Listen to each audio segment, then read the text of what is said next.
Section 1. The Darkness. Hiding in plain sight. There is something strange about a cartoon that has been running since January of 1999 and still manages, when you catch it at the right angle and the right kind of quiet, to produce a feeling that you were not expecting from a show about a man who argues with a talking dog. Family Guy has always worn its costume well. It is a loud show, a brash show, a show built on the premise that comedy works best when it arrives at high velocity from unexpected directions. It does not ask for your sustained emotional attention the way more prestige-oriented programming demands. It wants you comfortable, it wants you laughing, and it wants you familiar enough with these specific characters in this specific household that you can settle into the show the way you settle into a chair you have occupied for years. Without thinking about where to put your weight, without needing to decide if it still suits you, without examining the feeling of sitting in it too closely. That comfort is the point. The noise is the point. The rapid-fire transitions from one joke to the next, the cutaway gags that pull you out of whatever was just happening before you have time to sit with it. The character dynamics that are always moving and always loud and always resolved by the end of 22 minutes. All of it conspires to keep you at the surface of the show, skimming pleasantly without any particular reason to look down into what is underneath. The surface of Family Guy is warm and familiar and relentlessly busy. It does not leave gaps. It does not leave silences. It does not leave you in a moment long enough to notice what the moment contains. Every time something approaches the edge of being genuinely felt, a cutaway intervenes. Every time a character gets close to something real, the comedy mechanism activates and sweeps them past it.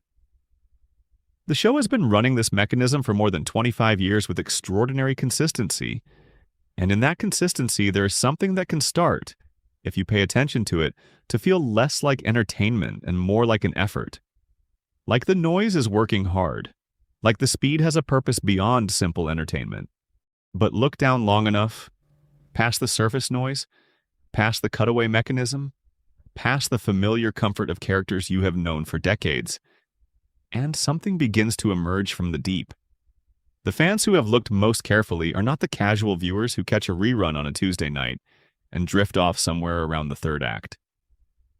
They are the ones who have watched the same episode 15 times and noticed, on the 15th viewing, a detail in the background of a scene that was always there and that now feels like it was placed with intention.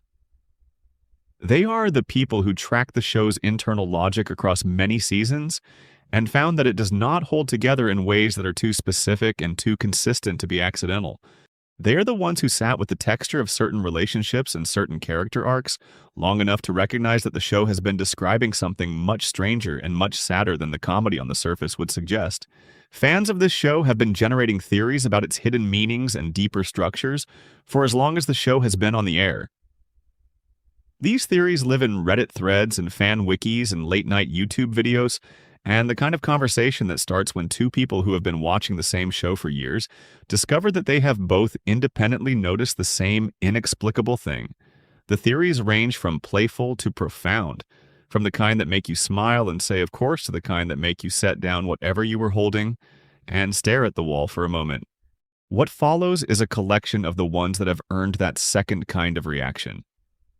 12 of them, each one built from the material the show itself has provided across more than 2 decades of episodes.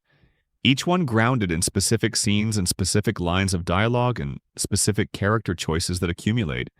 When you arrange them carefully, when you lay them side by side in the right order, into something that looks less and less like coincidence and more like a pattern that was always there, waiting for someone to trace its shape.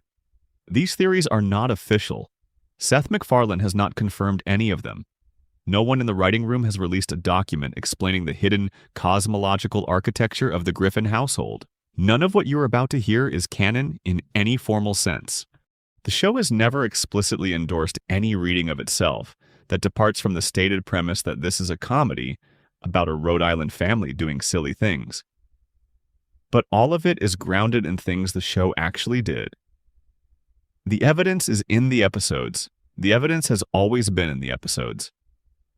These theories are what happens when you watch enough episodes to stop hearing the noise and start reading what the noise is covering.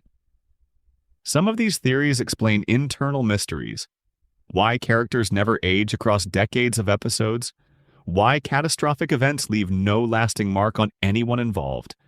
Why certain family members treat each other with a sustained cruelty that operates at a frequency distinctly below comedy, even when dressed in comedy's clothes.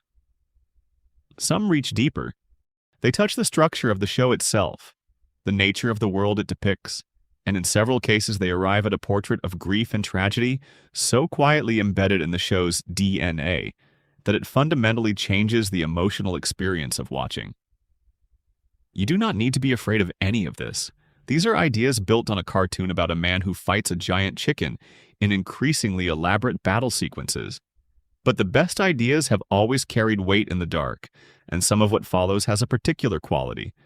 The quality of something that was always true, that you were always watching, that you simply never quite focused on until someone arranged it carefully in front of you and named what it was. So, get comfortable. Let the noise of the day finish settling. Let your breathing slow down to something easier.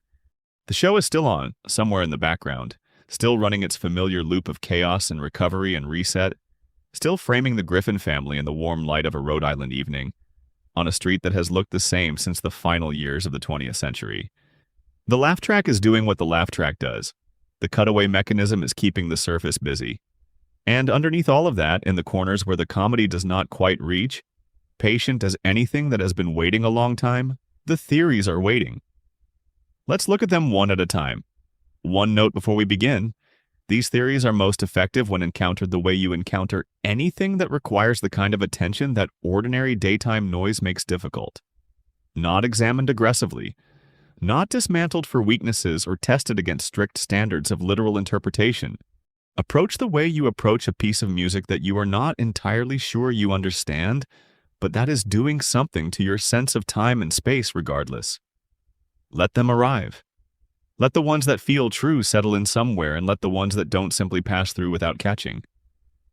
Some of them will feel immediately right. You will hear them and recognize something you already half knew, some quality of the show you had noticed without naming. And the theory will arrive and give you the name for it, and the recognition will have the small specific satisfaction of a word landing in exactly the right place after you have been reaching for it. Others will feel wrong or too dark, or like they are stretching further than the evidence allows. That is fine. Let those go. Keep the ones that stay. The ones that stay will do their work quietly. They will not announce themselves. They will simply be present the next time you sit down with the show, and the time after that, and the show will look slightly different than it did before. The same scenes, the same jokes, the same familiar rhythms, and underneath them, something you had not previously been able to see. Something that was there all along, that simply required someone to arrange the right language around it for you to recognize what you were looking at. That is what these theories are for. Not to replace the comedy or drain the warmth out of something you have spent years enjoying, but to let you see all the way down into something that has more depth than its surface behavior suggests. The noise is still going, the show is still running, and in a moment, we will go underneath it. Before we go any further, drop a comment and let me know where you're watching from and what time it is there. I genuinely love knowing where everyone is scattered across the world when they sit down with this kind of content. And if you haven't subscribed yet, now is a perfect moment. It costs nothing and keeps this going. Now, let's begin. Section 2. The Purgatory Theory. The Griffins have never left the middle place. The first theory is the oldest and, in certain quiet moments, the most affecting of all the ones circulating around this show. It goes like this. The Griffin family is not alive. Not in any conventional sense, not in the sense of souls inhabiting bodies and navigating a world that runs according to the normal rules of cause and effect and time and mortality. The Griffin family is in a state between states, a middle place, purgatory. Before exploring how this maps onto the specific characters, it is worth spending time with what purgatory actually is, because the popular understanding, a generic, unpleasant space slightly better than hell, is not accurate to the theological tradition this theory draws on. Purgatory in its classical articulation is not primarily a place of punishment. It is a place of incomplete resolution. It is where souls land when they are neither complete in their virtue nor complete in their corruption, when they have enough goodness to be held back from final damnation, but not enough completion to move on to whatever completion leads. The defining feature of purgatory is not suffering for its own sake. It is reckoning, the soul placed in conditions that reveal in sustained and unavoidable form what it has not yet finished with, what it still owes, what it still needs to understand about itself before it can move on. Purgatory is also supposed to be dynamic. Souls there are moving, either toward resolution or away from it, based on the choices they continue to make even in that suspended state. Some make progress, some do not. Some arrive with a great deal of work ahead of them and begin immediately. Others sit with their condition for an enormously long time without moving at all. Hold that framework in mind and look at each member of the Griffin family. Start with Stewie. He is, by any reasonable measure, one of the most extraordinarily capable intelligences in the show's universe. He builds time machines as a toddler. He constructs devices for interdimensional travel with precision sufficient to locate specific parallel universes out of an infinite number. He has interfered with the timeline of human history. He has accidentally triggered the creation of the universe itself. His intellectual capacity is not the capacity of a gifted child. It is the capacity of something operating far outside the normal parameters of what human cognition can achieve. And yet he is trapped, with utter finality, inside the body of a 1-year-old infant. He cannot drive. He cannot vote. He cannot enter any room and expect to be taken seriously by any adult he encounters. His physical body is the exact opposite of what his mind represents.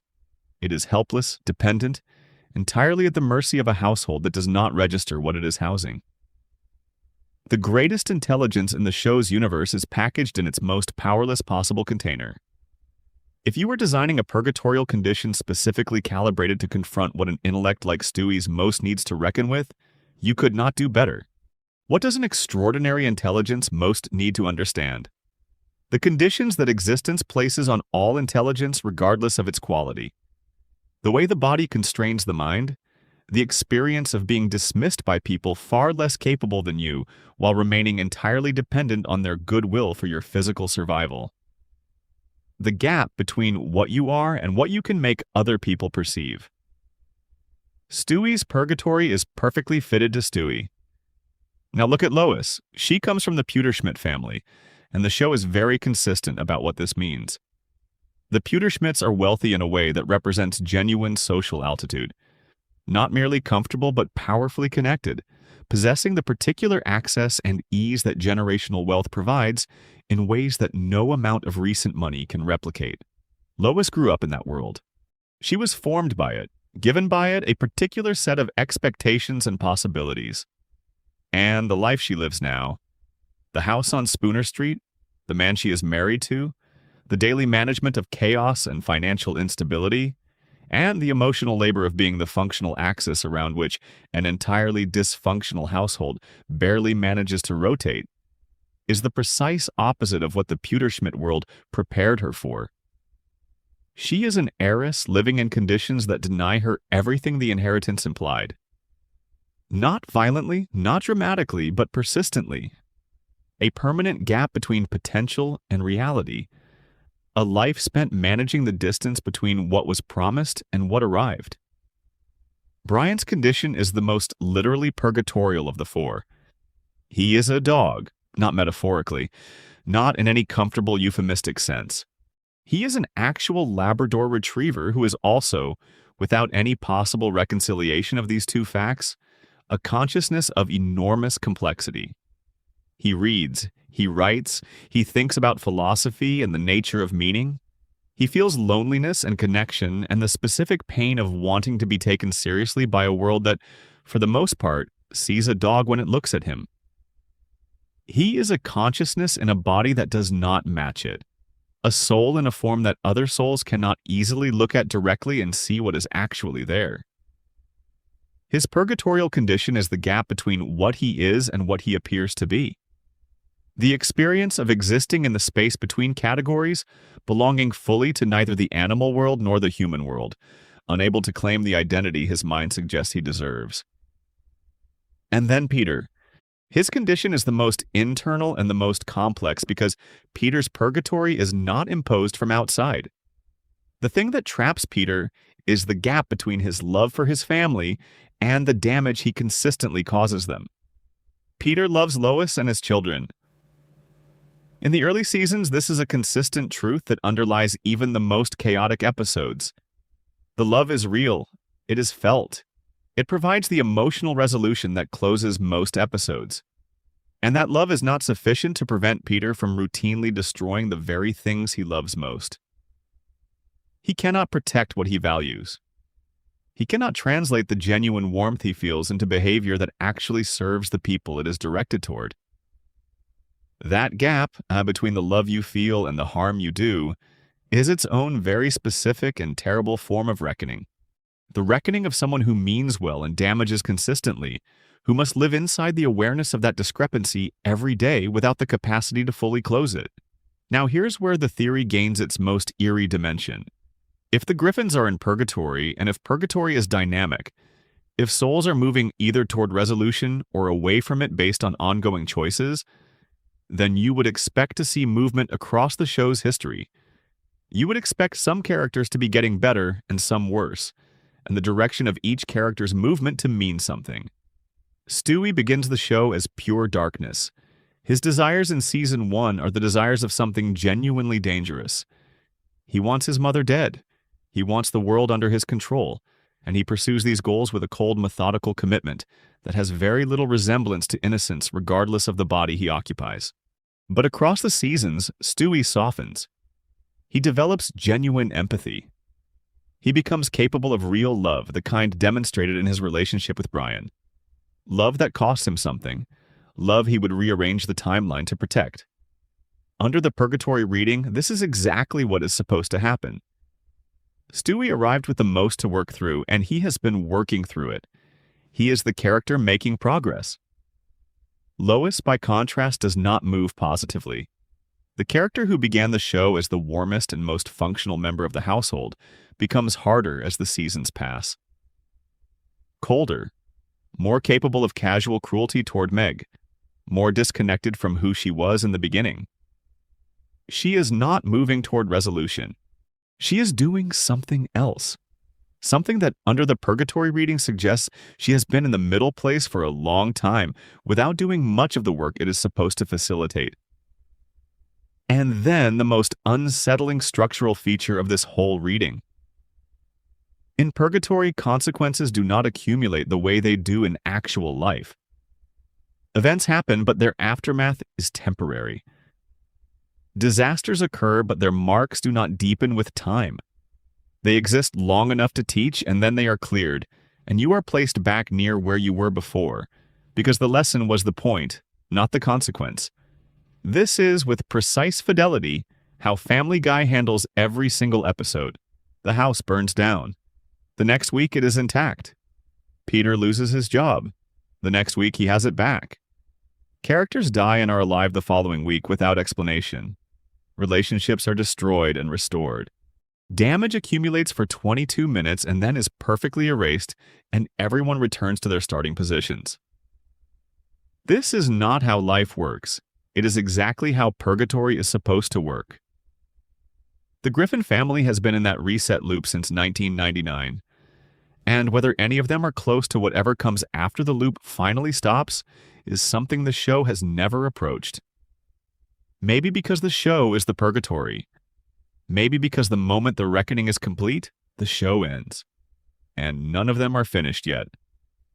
There is one more piece of this theory that deserves attention, and it lives in the character of Meg. If the purgatory reading is correct, then Meg occupies a position in the household's cosmological structure that is different from everyone else's. She is the only member of the family whose condition does not obviously correspond to a sin requiring reckoning. Stewie's darkness and his path toward light are legible. Brian's trapped state between categories is legible. Peter's gap between love and harm is legible. Lois's gap between potential and actual is legible. Meg's condition, as the theory's purgatory reading frames it, is not punishment for anything she did. It is something else. It looks from certain angles more like witness than like reckoning.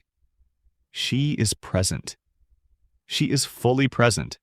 She sees everything that happens in the household with a clarity that no other character quite matches. She absorbs what the family generates and returns it to the system in a form that keeps the system running. This is not what a soul in purgatory for its own sins does. This is what something very different does. The theory does not name what Meg's specific cosmological function is. It notes only that she is the one member of the family whose presence cannot be fully explained by the purgatory logic that accounts for everyone else, and that this exception is interesting precisely because the theory is otherwise unusually consistent. Something is different about Meg. Something has always been different about Meg. In a household of souls reckoning with their own unfinished business, she is doing something else. Something that the household depends on and has never acknowledged and does not fully understand. If there is mercy operating in this household's cosmological structure, if alongside whatever is doing the reckoning, there is also something doing the witnessing, the holding, the patient and wordless absorbing of what cannot yet be resolved, the theory suggests that mercy looks like Meg Griffin, quiet, consistent, present, and almost entirely unnoticed by the people who depend on it most. Section 3. Everything we watch is happening inside a mental hospital. This theory requires the most care in how it is approached because it begins with a specific tragedy and builds from that tragedy a reading of the show that, once absorbed, makes it almost impossible to watch certain scenes without feeling the weight of a different story pressing up through the comedy. It begins before the show, before the pilot, before the Griffin family, before the first episode ever aired. It begins with a different version of the same people, a version that exists in this theory's telling in a real world outside the television screen. And it begins with Meg. In the real world of this theory, Meg Griffin was not the awkward, overlooked, perpetually ridiculed teenager the show turned her into. She was warm, responsible, and genuinely capable of the selfless love that most teenagers find difficult to access because their world is still too small to contain it. She was, in the simplest terms, a good person, the kind of daughter parents spend their lives hoping to raise. Her brother Chris needed something, he always had. The theory is consistent in describing Chris as having experienced oxygen deprivation at birth, a medical fact in this real world that produced cognitive difficulties throughout his childhood. Meg had been aware of this her entire conscious life. She had grown up alongside someone who needed more help navigating the world than those around him realized, and she had provided that help with the quiet, fierce consistency of someone who made a decision early and did not revisit it. One night, Meg took Chris somewhere. The specifics of where vary depending on which version of the theory you encounter. A party in some tellings, simply a late drive in others. But the consistent element is that something went wrong. The car crashed. Chris died. Meg died. Lois, pregnant at the time with what would eventually have been Stewie, received this news and could not survive it. Losing 2 children at once with the horror of knowing the older one bore some responsibility for the younger one's death, it was a weight that broke her. She took her own life. The pregnancy ended with her. Peter Griffin was left behind. He did not cope, not in any meaningful sense. The architecture of his inner world could not support the structure of that loss without collapsing. He entered a psychiatric facility. He has been there, in one form or another, since the night his family was gone. And the events we watch every week on Family Guy, the chaos, the impossible situations, the characters slightly too large and too bright for real life to contain, are the interior landscape of a man whose grief built a different world because the real one became impossible to inhabit. Consider what this reading does to each specific family member as the show depicts them. Meg, in Peter's imagined reconstruction, is the target.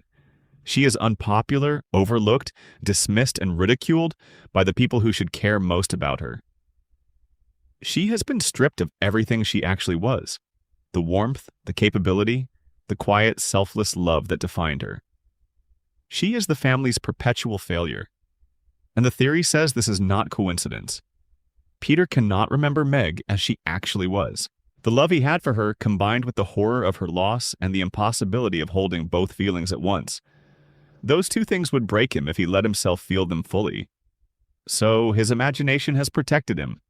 It has taken the person whose loss is most unbearable and made her small, made her easy to dismiss, made her the family member who is least mourned in any given scene, because mourning would mean loving, and loving would mean losing, and Peter cannot access that loss without coming undone. Every cruel joke directed at Meg in the show, every casual dismissal, every moment where Peter seems genuinely indifferent to her pain, the theory reads all of it as grief in a costume. Peter's unconscious protecting him from the weight of how much he loved her by insisting she is not worth feeling much about. Not cruelty. The most elaborate and thorough act of self-protection that a shattered mind can construct. Stewie is perhaps the most affecting element of this framework. Peter never met Stewie. The pregnancy ended with Lois, and Stewie was never born into the actual world. He exists entirely within Peter's imagination. A child who had no chance to grow into who he might have been, who never spoke a word or drew a breath. And what has Peter's imagination done with this child? It has made him extraordinary beyond all reasonable measure. It has given him genius and capability, and the kind of brilliance that belongs to things we imagine rather than things we encounter.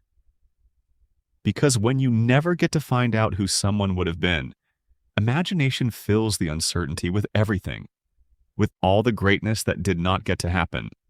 Peter never knew if Stewie would have been remarkable. So his mind decided, of course he would have been remarkable.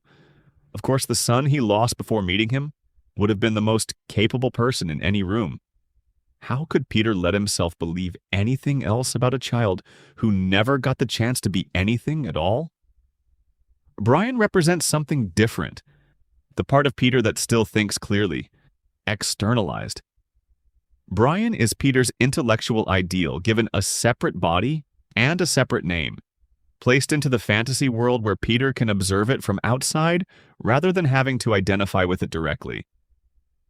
He is what Peter thinks clearly with, made visible and given its own chair at the kitchen table. The friends, Quagmire, Cleveland, Joe, are real people who visit Peter in the facility. They have been doing so for years. They sit with him and talk, and over enough time they slip into the roles Peter has assigned them in his interior world. Because after long enough, the line between the real person and their imagined version has gotten blurry for everyone involved. Cleveland eventually stops visiting as frequently, and Peter's mind accounts for this absence in the only way it can, by creating a narrative where Cleveland has not abandoned him, but has simply started his own show somewhere else. He has not left. He is just busy with something of his own. Joe Swanson is a man Peter was told about but never met. Someone described to Peter during his hospitalization. A heroic, admired neighbor, the kind of man who inspires people around him.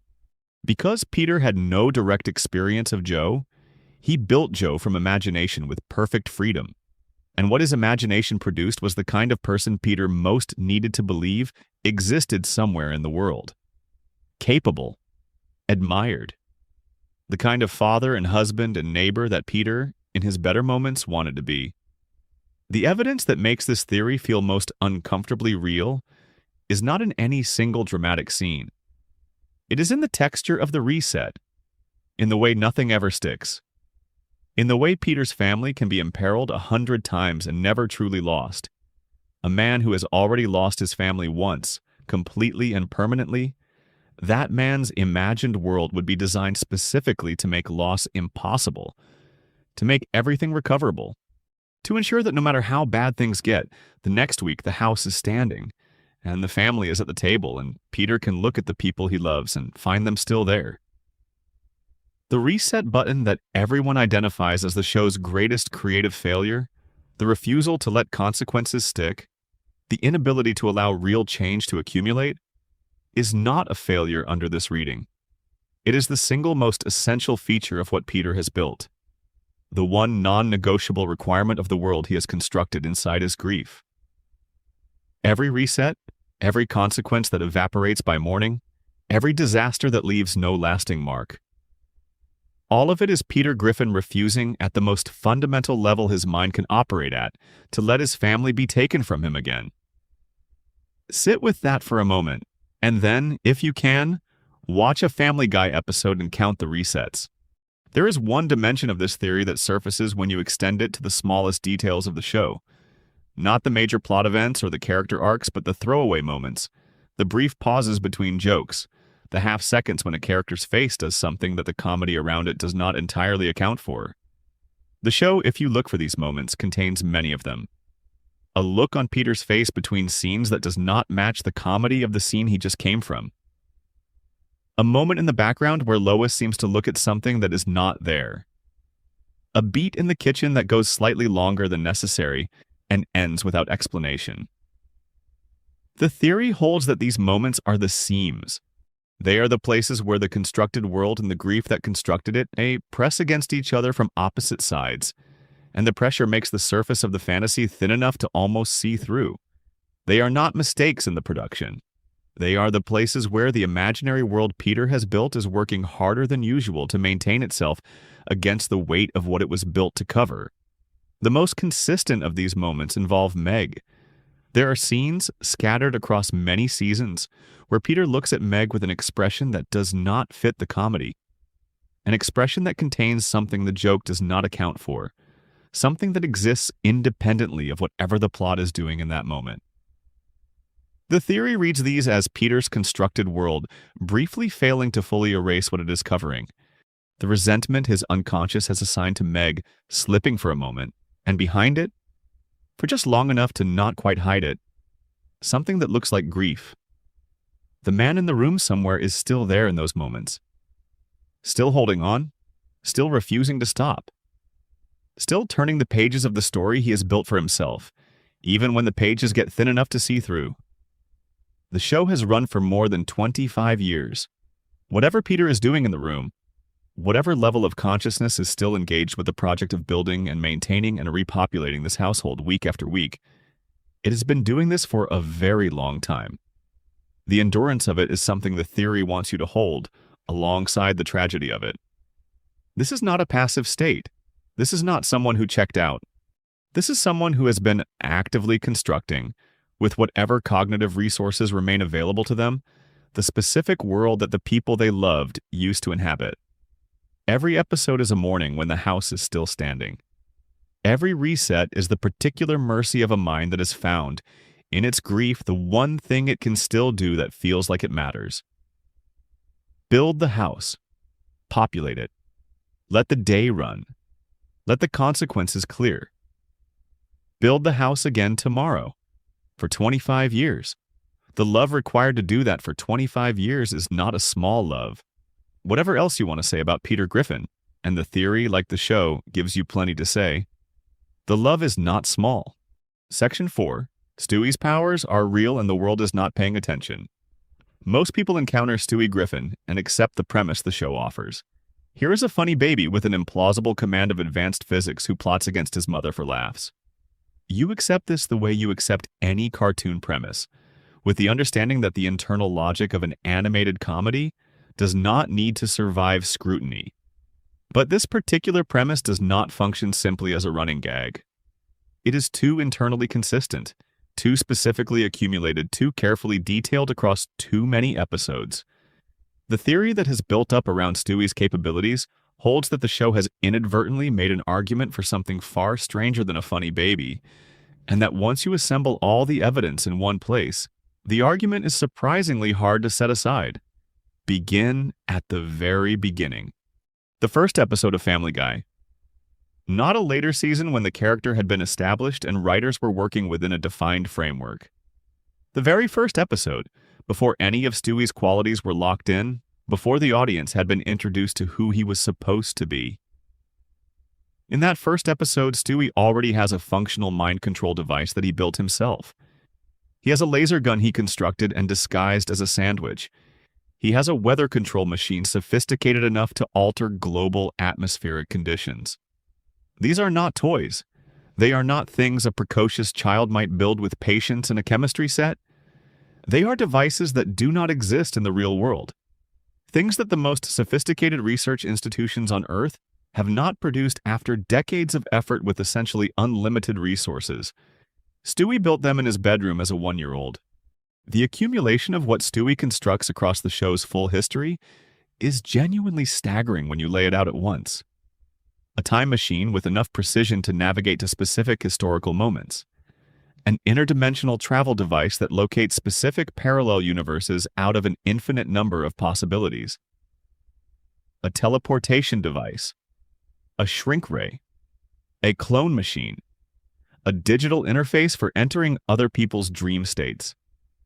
A particle interchange transporter that swaps consciousnesses between bodies. In one episode, while attempting to prevent his own erasure from the timeline, he inadvertently triggers the Big Bang. He caused the universe to exist, as a side effect of something else he was doing. At some point, you have to stop calling this a baby with a hobby. At some point, the scale of what is being described requires a different category entirely. The theory proposes that Stewie is wearing multiple layers of costume simultaneously, and the infant is the outermost layer. The first evidence comes from a later season episode where Stewie, sent to a school counselor after a conflict with another child, reveals something remarkable. In the middle of the conversation, he drops the British accent. Not gradually, not as a slip, but deliberately, with full awareness. He speaks in what he describes as his real voice. The accent, he explains, is not how he actually talks. It is a performance, a costume for his voice. The show plays this for comedy and moves on quickly. But what it has done is establish within the show's internal reality that Stewie has been performing a character this entire time. The voice we know, at refined, theatrical, precisely calibrated in its archaism, is a choice made over something else. A costume worn over a different face. If the voice is a costume, what else might be? The theory holds that the infant body is itself a costume. Stewie has demonstrated the capacity to alter his own age. An episode confirms this when he temporarily de-ages himself into an even younger baby. And the theory proposes that this same technology was applied in the other direction, long before the show began. That the 1-year-old in the yellow onesie is a current form, chosen for specific reasons, by something that has existed considerably longer.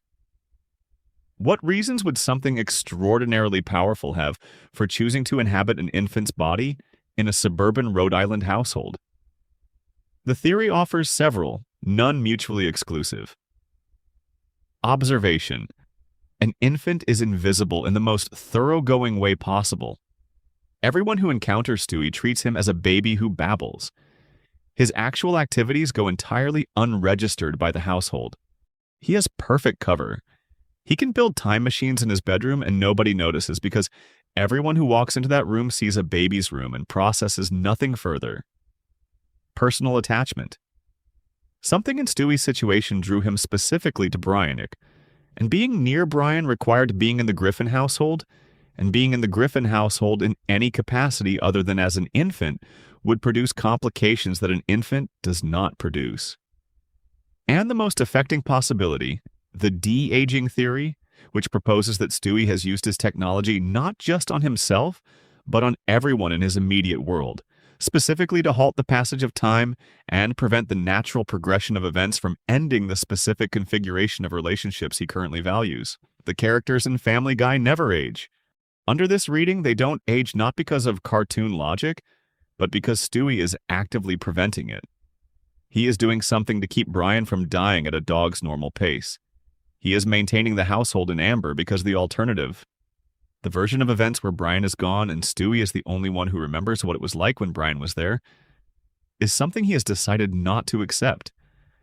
The episode in Season 8 where Brian and Stewie spend the night locked in a bank vault together, just talking with no access to the distractions and management tools Brian normally deploys, contains a moment that matters enormously to this reading. Brian tells Stewie about the gun. He keeps it in a safety deposit box, not for protection, or because there are times when the specific weight of his life becomes more than he knows how to set down, and having the gun means having a door he can choose not to open while still knowing it is there. Stewie's reaction in that moment is not the reaction of someone who treats Brian as a companion or even a best friend. It is the reaction of something that would be catastrophically undone by the loss. Something that, as it turns out, was not willing to be undone. 2 episodes after Brian's death in Season 12, Stewie was sitting in a toy store when his future self appeared with a time pad. He stole it. He went back to the street and pushed Brian out of the path of the car. He rearranged the timeline, like with all the implications that has for every event branching from that moment in every connected universe. Because 2 episodes without Brian was the limit of what he was willing to accept. That is not what a friend does. That is what something ancient does when it has decided that one specific relationship is worth the kind of intervention that most entities never need to make. And the yellow onesie is still on. The accent is still performing. The infant is still in his high chair, eating baby food, watching a household that has no idea what it is housing. One detail from the show's later seasons has a quality that the theory finds particularly significant.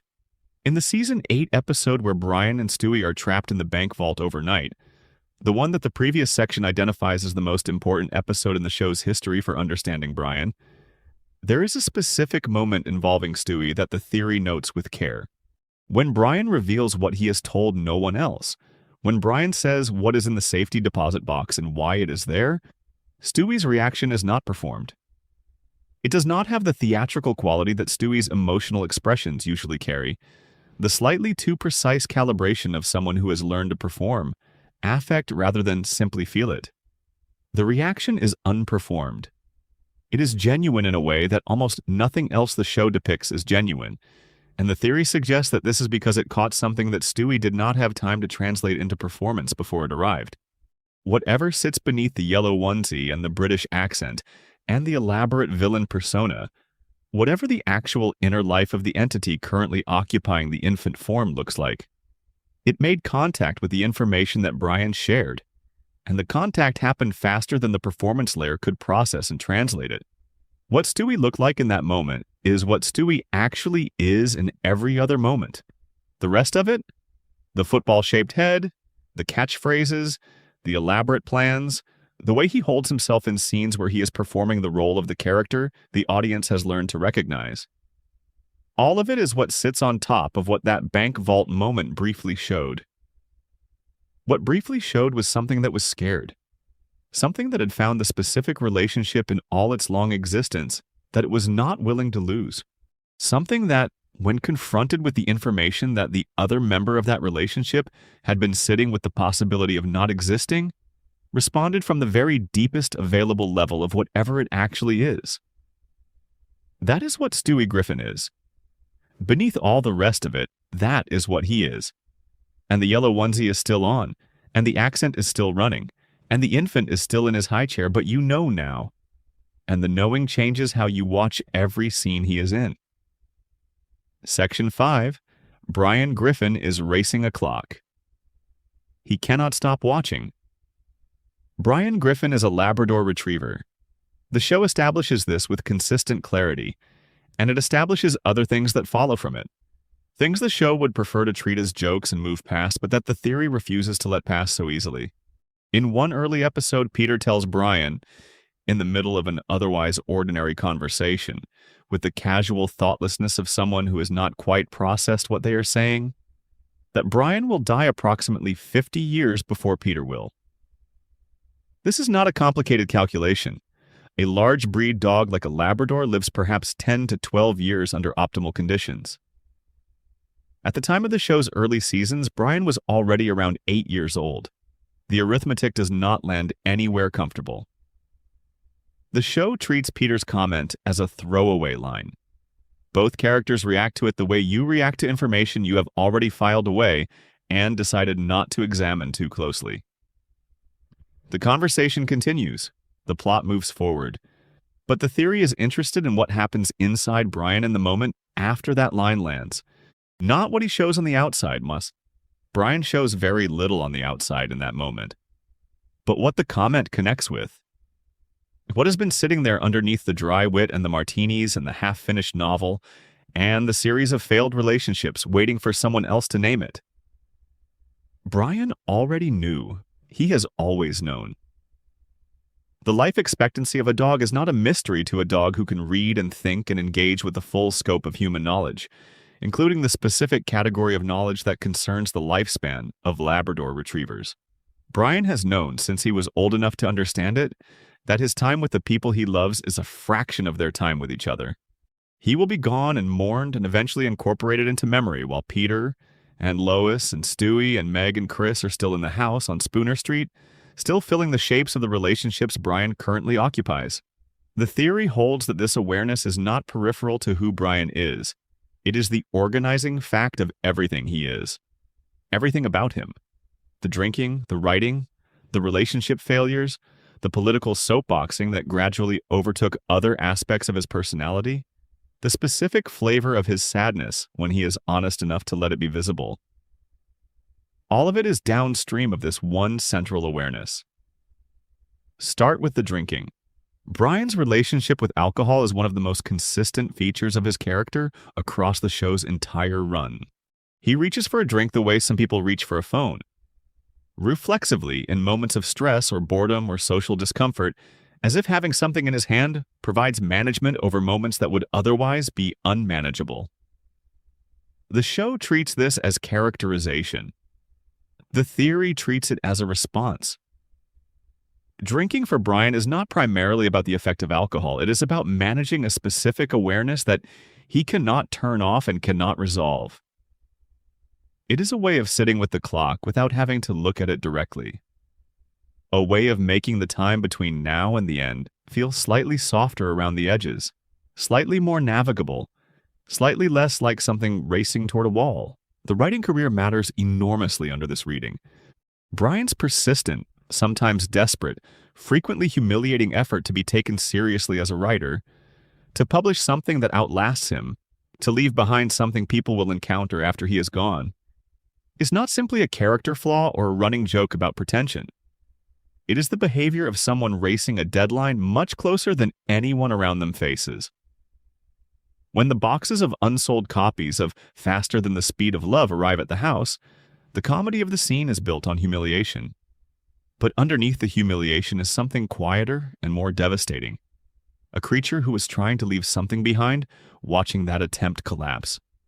A consciousness that will not outlast the people it has loved, failing to produce the artifact that might outlast the body. The novel is Brian trying to become permanent. The boxes are Brian discovering that permanence is not something you can simply write your way into.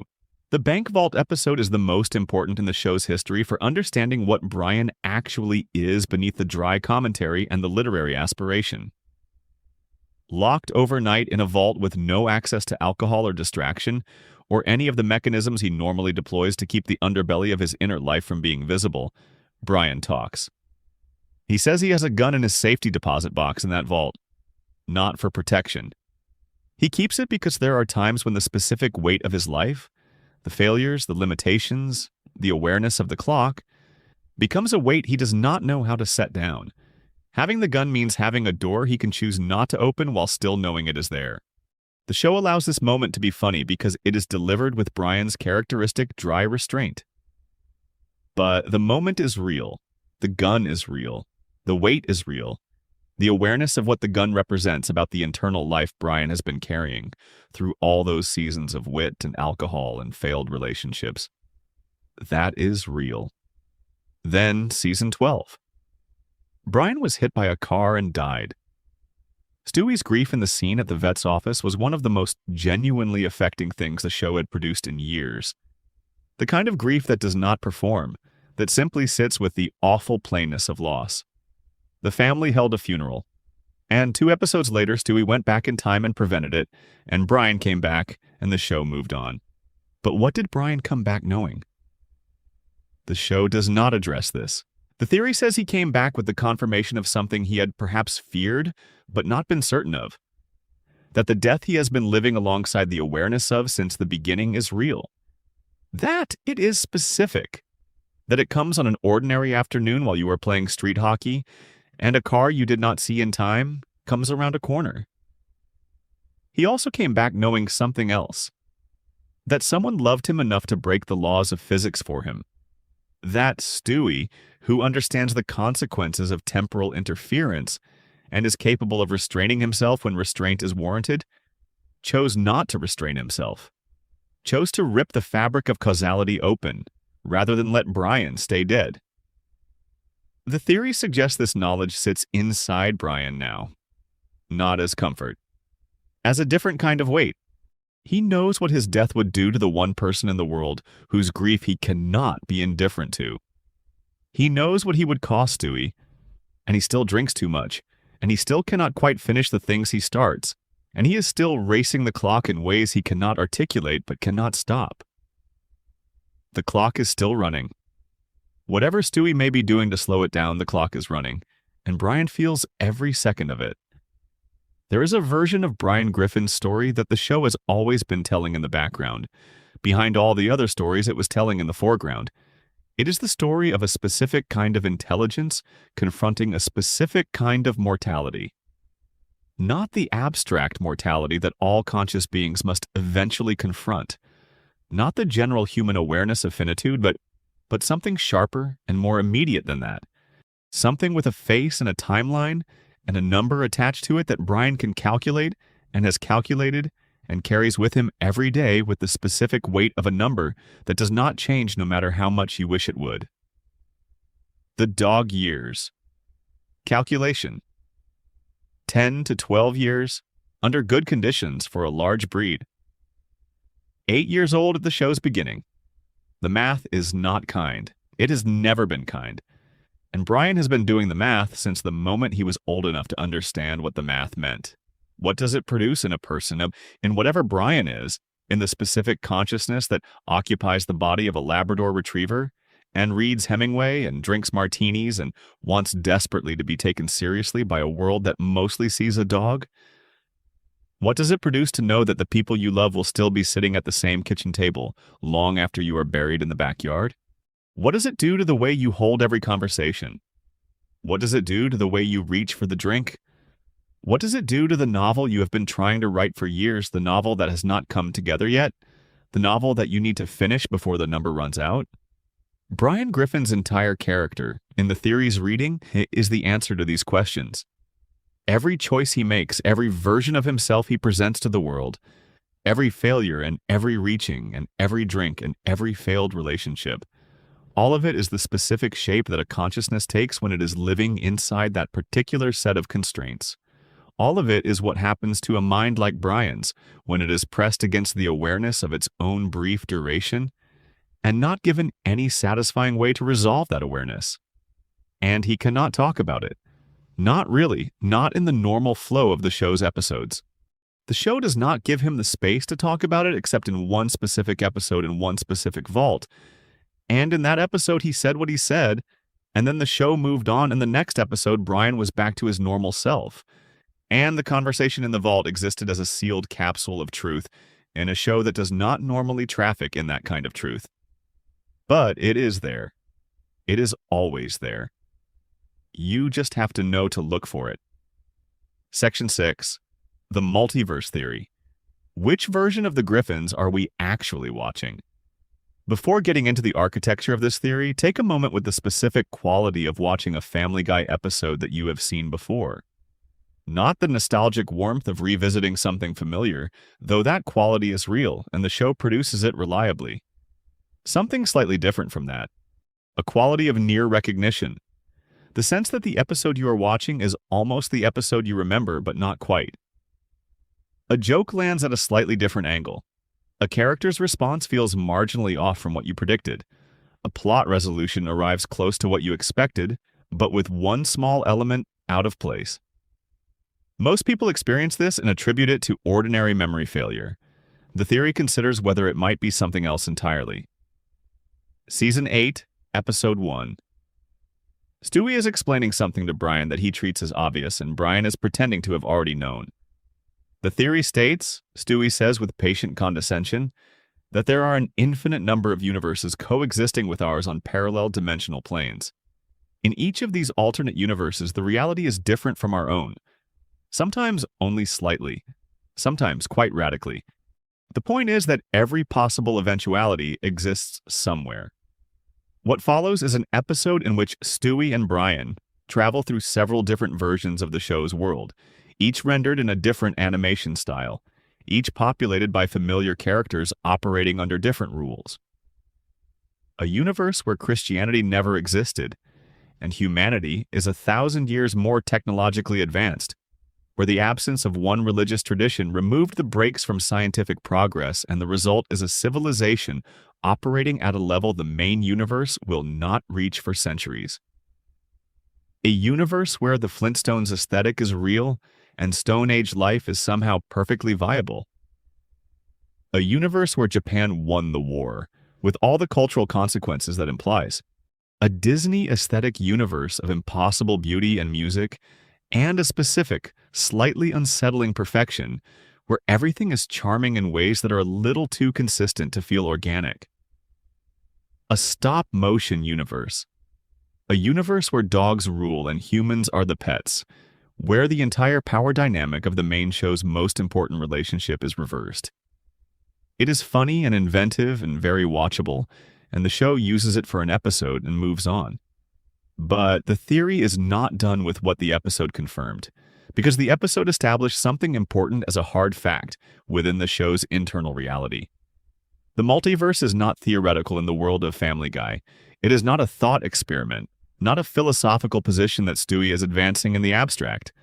It is a real, physically navigable structure that Stewie has personally built a device to access, traveled through on multiple occasions, and navigated with sufficient precision to select specific universes out of an infinite number of possibilities. He has stood in other universes. He has interacted with other versions of the people he knows. He has held the remote control in his hand and pressed the buttons and arrived somewhere other than where he started. The multiverse is confirmed within the show's own logic as a physical reality. And once you accept that, a much more interesting question opens up than anything the episode chose to address. If the Griffins exist in one specific branch of an infinite number of possible branches, what exactly makes the branch we are watching in any given episode the correct branch? What mechanism connects the Griffin family of one episode to the Griffin family of the episode that follows it? What guarantees that the Peter we watch on a given Sunday is the same Peter we watched the previous Sunday, and that both of them are the same Peter we were watching in Season 2? The theory's answer is nothing guarantees it. There is no mechanism. The show has never provided one. And the evidence that the Griffin family we are watching in any given season is actually the same Griffin family we were watching in a previous season is, when examined with appropriate attention, surprisingly and uncomfortably thin. The post-revival Griffins. The ones who returned in Season 4 after the show came back from cancellation in 2005, after 3 years in which the writing staff scattered and regrouped, and the world outside the show changed in significant ways, are different from the original Griffins. Not slightly different, not the natural evolution of characters across 3 years of absence, but different in ways that feel foundational. Different at the level of what drives these people from the inside. Everyone observes this difference.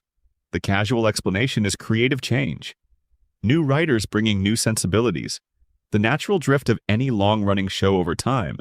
The inevitable evolution of characters once the original team that designed them disperses and new people take over. And all of that is true. All of that contributed to the difference. But the theory holds that this explanation, however accurate in describing the mechanism, is not sufficient to explain the degree of difference it produced. Peter in Seasons 1 through 3 operates from a specific emotional foundation. He makes terrible decisions because his intelligence is limited and his impulse control is limited, and he does not think through consequences. But he feels things. He feels guilt when he has hurt someone he loves. He feels the pull toward repair, toward apology, toward trying again, toward doing better even when he demonstrably lacks the capacity to follow through on the intention. He loves his family in a way you can feel operating underneath even his most catastrophic episodes. The love is the load-bearing structure on which everything else is built. The chaos is possible because the love is what will ultimately contain it. The post-revival. Peter does not operate from the same foundation. The cruelty that gradually becomes the defining note of his character in later seasons is not the cruelty of a man whose love is intact, but whose behavior is impulsive. It is a qualitatively different thing. The cruelty of someone who has less of something at a fundamental level, less emotional tether to the people around him, less internal resistance to causing real harm, less of whatever mechanism produced the guilt and the repair cycle that made the original Peter ultimately bearable. You can watch an early episode and a late episode back to back and not just see but actually feel the difference between these two versions of the same character. The difference is not one of degree, it is one of kind. The multiverse theory says they are not the same character. They are two different branches of the same character. When the show went off the air in 2002 and returned in 2005, something shifted. Not in the writer's room, not in Fox's programming decisions, not in any element of the show's real-world production, but inside the show's own cosmological reality. The version of the Griffin family that came back in Season 4 came from a slightly different branch of the infinite multiverse than the branch the original 3 seasons inhabited. Close enough to be recognizable, the names are the same, the house is the same, the street is the same, the configuration of the family is the same. Different enough at the interior level of who these people are when nobody is performing, that they are not quite the same people. This reading finds its most direct and most specific support in the season 10 episode Back to the Pilot, where Brian and Stewie travel back in time to the events of the very first episode. They arrive in 1999. They watch the original Griffin family in their original forms, navigating the plot of that first episode with the qualities they had before any of the post-revival changes had occurred. And something about the original family, observed from the vantage point of decade-later Season 10 characters who have lived inside the changed version of these people for years, registers as distinctly different to the characters doing the observing. The warmth is different in a way the characters clearly feel. The way the original Griffins occupy the house is different from how the Season 10 characters occupy the same space. The specific flavor of what this family is, observed through the lens of characters who are used to the changed version, feels foreign. The show presents this as comedy. The joke being that, of course, the old episodes look different. Everyone can see that. That's the gag. But the theory asks whether the comedy is covering for something the show could not acknowledge directly without pulling a thread that would unravel too much. Whether what Brian and Stewie saw when they went back was not just their own past, but a genuinely different version of their family. One from a branch that diverged at some point, that went somewhere the current main branch never followed, that still contains something the current season is missing and does not quite know how to name. Under this reading, every continuity error in the show's long history, every time a character seems to have forgotten something that should be unforgettable, every time a relationship resets to a baseline that the previous season's events should have permanently altered, every time the show seems to contradict its own established facts in ways too thorough to attribute to simple oversight, is not a mistake. It is evidence. It is a story taking place across multiple, slightly different versions of the same world, with no mechanism built in to guarantee that the version you are watching on any given week is the same version you were watching the week before. Each episode might be a slightly different branch. Each season might be a fresh divergence. Every possible eventuality exists somewhere, Stewie said. The point is that every possible eventuality exists somewhere. Somewhere in that architecture, the original Griffins are still there. Still warm. Still loving each other in the ways they managed in Season 2 and early Season 3 before the changes began. The original Peter who felt guilt. The original Brian who was loyal without reservation. The original family whose warmth you could feel underneath the comedy even when the comedy was running at full volume. Stewie could get there. He has the device. He has visited other branches before and returned from them intact. He knows the coordinates. He could press the buttons and stand in the house on Spooner Street, where the family still has whatever the later seasons lost, where the foundation is still intact, where the love is still the load-bearing structure rather than the absence of it. The theory does not tell us why he has not gone. It only notes that he is not, and leaves you to sit with whatever that silence implies.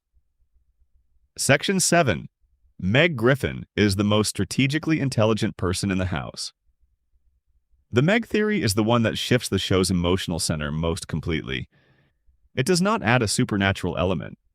It simply asks you to look at what is already there with different eyes.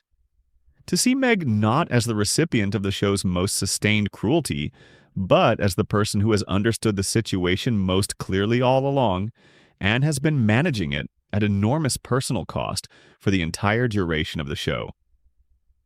To understand the theory, you need to spend time with the Season 10 episode Seahorse Seashell Party, the one where the Griffin family is trapped together in the house during a hurricane.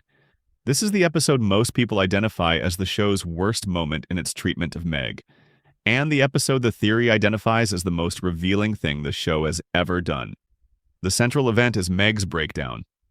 After years of accumulated and escalating mistreatment, and within the show's fiction you can count those years across many seasons, Meg reaches a limit.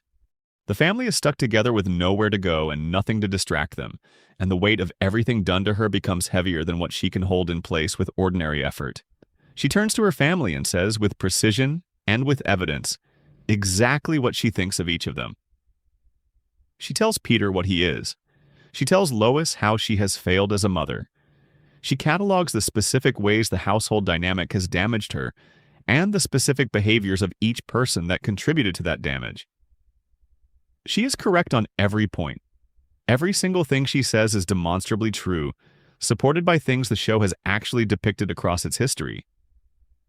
This is not Meg being dramatic.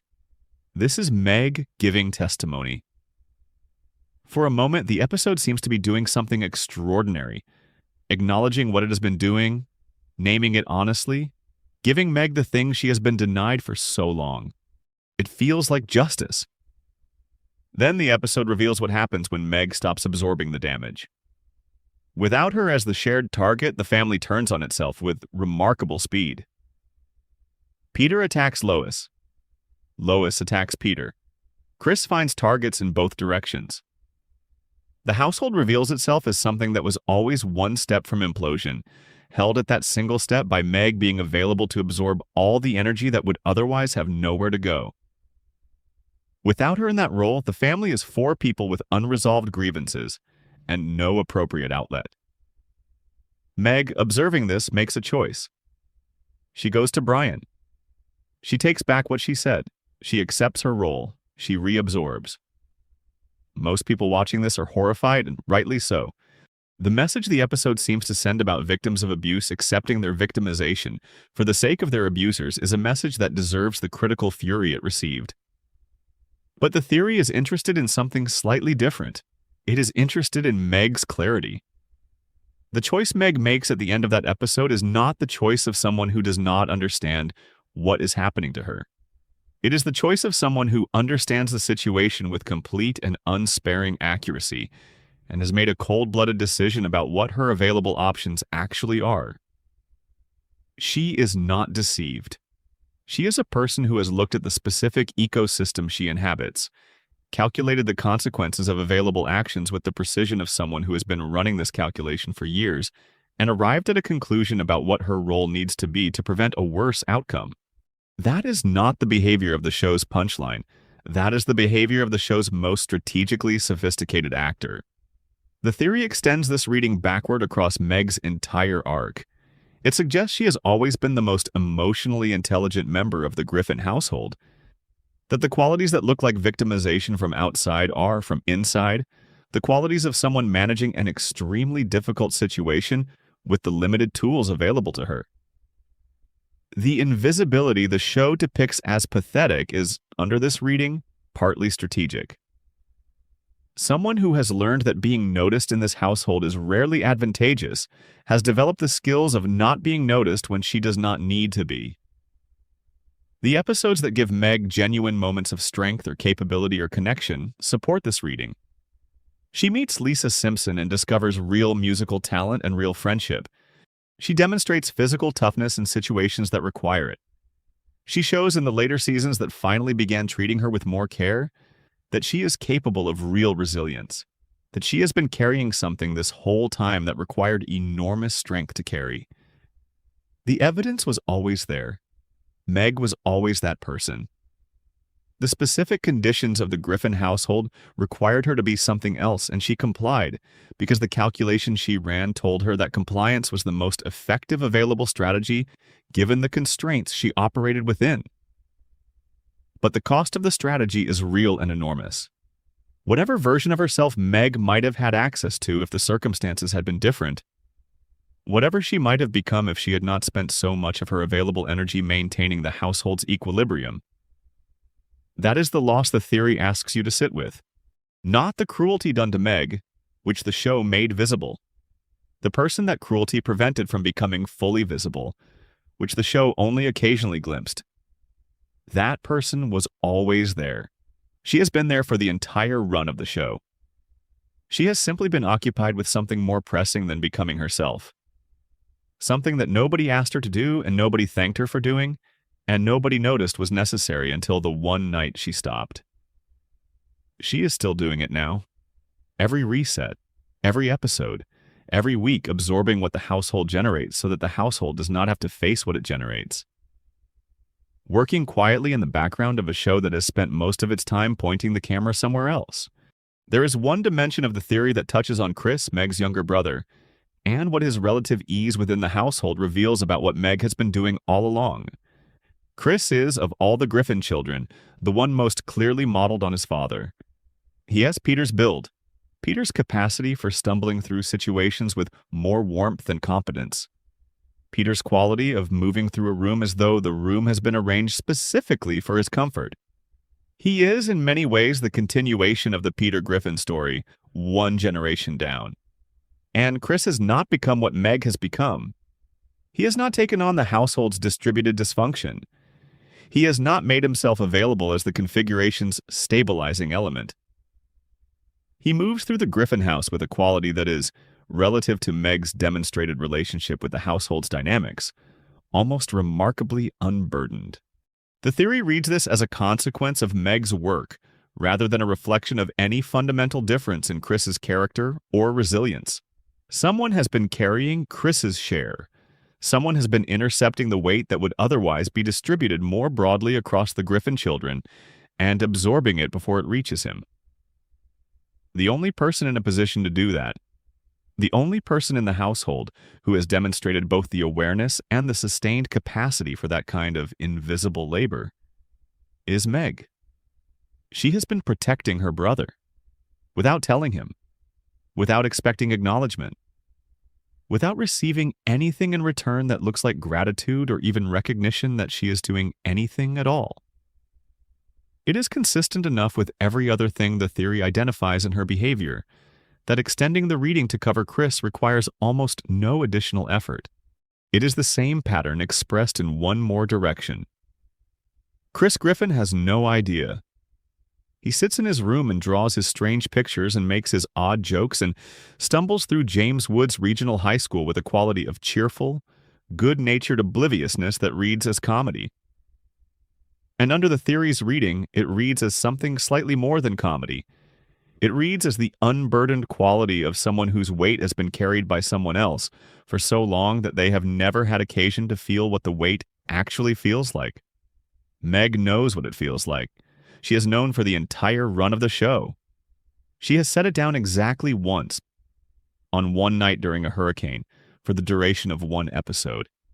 And the consequences of setting it down told her everything she needed to know about whether setting it down was a viable option. She picked it back up. She is still carrying it. Every episode, every reset, working quietly in the background, pointing no camera at herself. Section 8, Quagmire's Real Nature. Glenn Quagmire is 61 years old. The show confirms this directly. His driver's license is visible in one episode, and the age printed on it is 61. He looks perhaps 40 at the very outside. The show attributes this gap to his habit of eating carrots, which Quagmire offers as an explanation in the most casual possible way, as if a 20-year discrepancy between apparent and actual age is the kind of outcome that carrots routinely produce. The explanation is inadequate. The show knows it is inadequate. The specific way the show offers it, breezily, briefly, moving immediately past it, has the quality of a deflection rather than an answer. It is the show flagging something without being willing to follow it.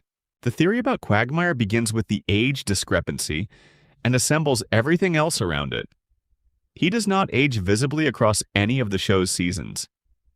Characters who have been depicted as aging gradually, in the sense that the show implies time is passing even if birthdays are never definitively given. Show this in small ways in their circumstances and their relationships. Quagmire does not. He looks identical in Season 23 to how he looked in Season 1. He is also immune to the consequences that should, by any reasonable medical calculation, have accumulated given the lifestyle depicted across the show's history. He has contracted, at various points, essentially every sexually transmitted disease the show can name. In one later season episode, he weaponizes his medical history as a tool of revenge, deploys it strategically against someone who has wronged him, turning what should be a source of personal catastrophe into a resource. The show plays this for shock. What it establishes is that Quagmire's body does not process these things the way normal bodies do. They do not diminish him. They do not accumulate into systemic damage. He carries them the way a river carries water. The theoretical framework that accounts for all of this is the incubus. In folklore and theological tradition, an incubus is a supernatural entity. In various traditions, demonic, in others, something more ambiguous, that feeds on human sexual and emotional energy. Incubi are consistently described across traditions as resistant to normal physical aging, immune to diseases that harm their human partners, possessing a magnetism that operates below the level of conscious attraction, and accumulating centuries of experience without the biological markers that centuries should leave on a body. Every single quality on that list describes Quagmire with specific accuracy. His success with the people he pursues is not explicable through normal human magnetism. It is the kind of success people sometimes describe in encounters with things that should not be as compelling as they are, where the logic of attraction is absent and the pull exists anyway, operating below the level of conscious response, producing behavior that the person engaging in it cannot entirely account for afterward. This is distinct from being handsome or charming. Handsome and charming produce explicable responses. What Quagmire produces is not entirely explicable. The evidence in the show that reaches furthest in support of this theory is the crossover joke where Quagmire begins an affair with Marge Simpson, a character defined across 3 decades of her own show by her moral center and her specific immunity to exactly the kind of thing Quagmire represents. Marge Simpson has faced temptation in many forms and maintained her commitments with remarkable consistency. She is not immune to attraction, but she is equipped with values robust enough to manage attraction when it conflicts with what she has chosen. The fact that Quagmire represents something she apparently could not manage, something that bypassed whatever defenses her character developed across decades, speaks to a quality in Quagmire that simple charm does not account for. The show's universe, as established across its history, is a universe where supernatural entities are real and present. God is real. Death is real. The afterlife is navigable, the multiverse is navigable. There is no principled reason why the supernatural ends at the boundaries that would most conveniently exclude Quagmire from its scope. And the specific accumulation of evidence the show has provided, apparently without entirely intending to, points towards something that has been at this for a very long time, under many different names, in many different places, wearing an airline pilot's outfit and explaining its apparent youth with a reference to carrots. There is one final detail the theory holds on to: the specific nature of Quagmire's relationship to the people of Spooner Street, not his pursuit of people outside the neighborhood, but his genuine loyalty to the people within it, has a quality that is distinct from his behavior elsewhere. He appears genuinely to care about Peter. He appears genuinely to have made some form of commitment to remaining in this particular place among these particular people, a commitment that is inconsistent with the behavior of something that simply drifts from place to place, accumulating experience. He stays. He keeps coming home. He sits at the same bar table week after week in a way that suggests something more than habit. If Quagmire is something other than what he appears to be, then the question of why he is here is as interesting as the question of what he is. Things that have been around for as long as the theory suggests Quagmire has been around do not stay anywhere by accident. They choose their environments. They choose the specific configurations of people and situations that suit whatever it is they need from a particular period of existence. And Quagmire has chosen Spooner Street and the bar on that street, and these specific four friends in a way that appears, if you sit with it long enough, to be deliberate. What he gets from being there, the theory leaves open. But that he is getting something from being there, the theory considers fairly clear. There is also the matter of the speech he gives about Brian in Season 8, the one where he catalogs Brian's faults with a precision that has clearly been accumulating for some time. The speech is famous in the fan community both for its accuracy and for the venom with which it is delivered. But the theory notes something about the speech that is easy to overlook in the heat of what Quagmire is saying. The speech is not primarily about Brian. It is primarily about how Brian affects Peter. The things Quagmire finds most unforgivable about Brian are the things Brian does that make Peter's life harder, that exploit Peter's goodwill, that take advantage of the specific position Brian occupies in Peter's emotional life. Quagmire is not angry at Brian for being a bad person in the abstract. He is angry at Brian for what Brian does to the one person in this specific configuration of four friends at a bar that Quagmire appears to have decided, for whatever reasons operate at the level where his decisions are actually made, is worth protecting. That level of specific investment in one person's well-being, that particular form of protective loyalty directed at Peter Griffin, is not something the theory can fully account for within any normal explanation of Quagmire's nature. It is, however, consistent with something that has been here long enough to form an attachment. Long enough to have decided that this one specifically matters. Long enough to have built something that functions very much like genuine care, even if the entity that built it arrived at this bar in this town through a history that is very different from how humans normally arrive anywhere. Whatever Quagmire is, he is here on purpose. And Peter Griffin, with no idea that he is being watched over by anything, sits at the same table every week and complains about his wife and drinks his beer and laughs at his own jokes, and is kept by the presence of something he does not fully understand, slightly safer than he would otherwise be. Section 9. What the cutaway gags actually are. The theory in this section requires a different kind of attention. Not the attention for supernatural architecture or hidden grief, but the attention for something structural. Something about the show itself. Family Guy's cutaway format is built on a very specific linguistic construction. A character says, "This is worse than the time," or "This reminds me of when," or "I haven't seen anything like this since." And then the scene cuts to show the thing being referenced. This structure is so familiar, used so many thousands of times across the show's run, that it has become completely transparent. You stop hearing the framing and simply receive the gag, but the framing is a memory construction. It is the linguistic structure of personal recollection. When you say, "This reminds me of when," you are reaching into your own experience and finding something real that the current situation echoes. You are not inventing an illustrative anecdote. You are identifying a genuine memory that shares a quality with the present moment. The official position within the show's mythology, confirmed in the show's own wiki, is that cutaway gags are implied to be stories the characters are making up, that the incidents shown did not actually occur. But this position has a problem. The linguistic frame used to introduce the cutaways is not the frame of invention, it is the frame of memory.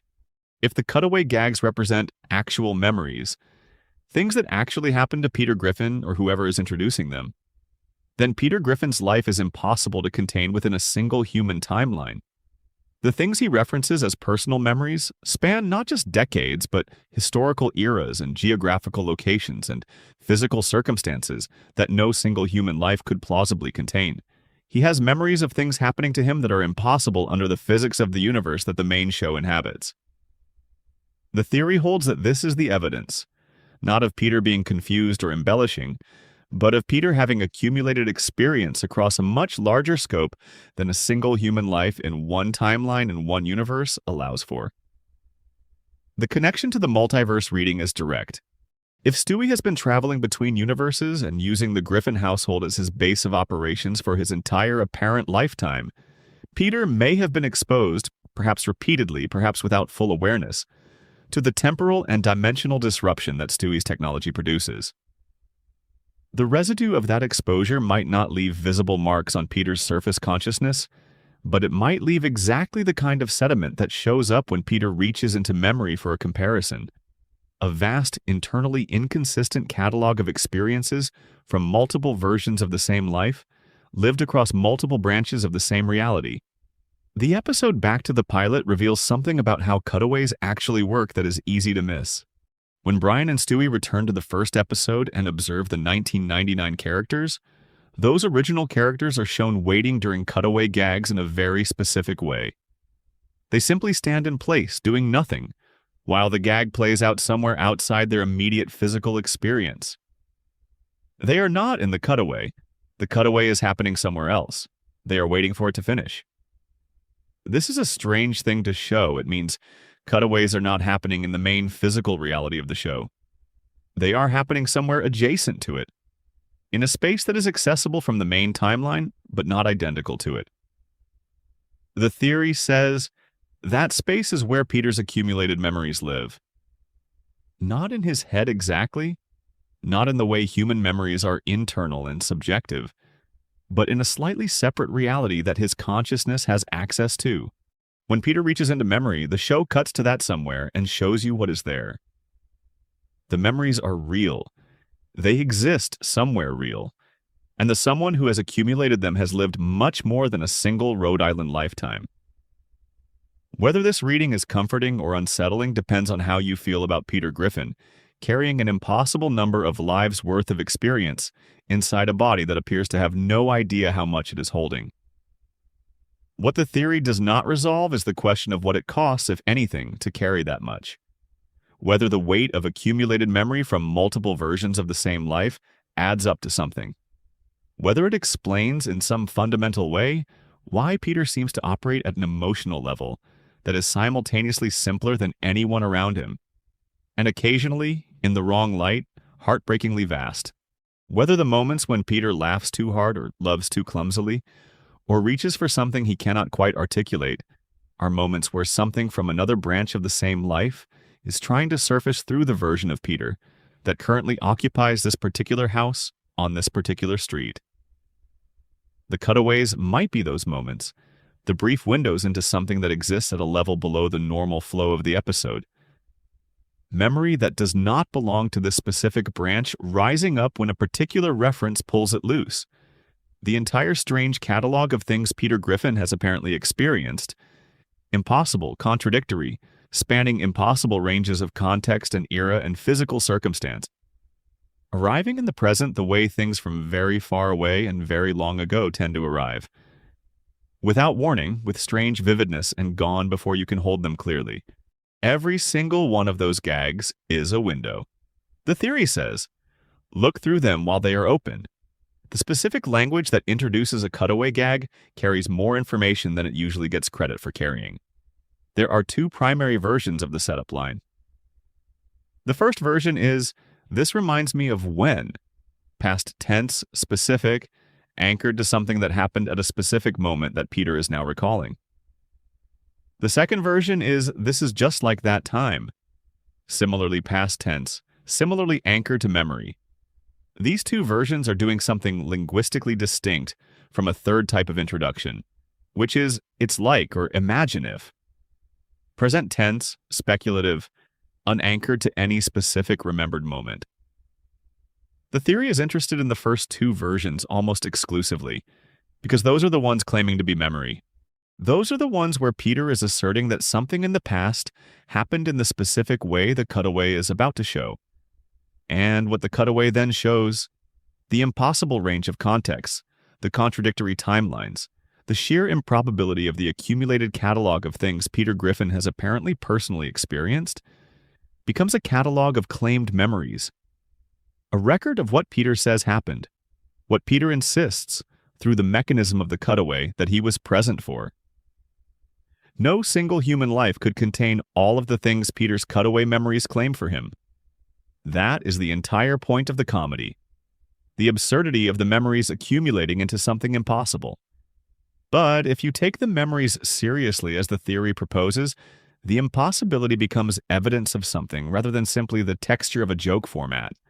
Peter's claimed memories span impossible ranges of time and place and context. They exist in periods before his birth. They exist in periods he could not have survived. They contain events he could not have witnessed from the position he describes.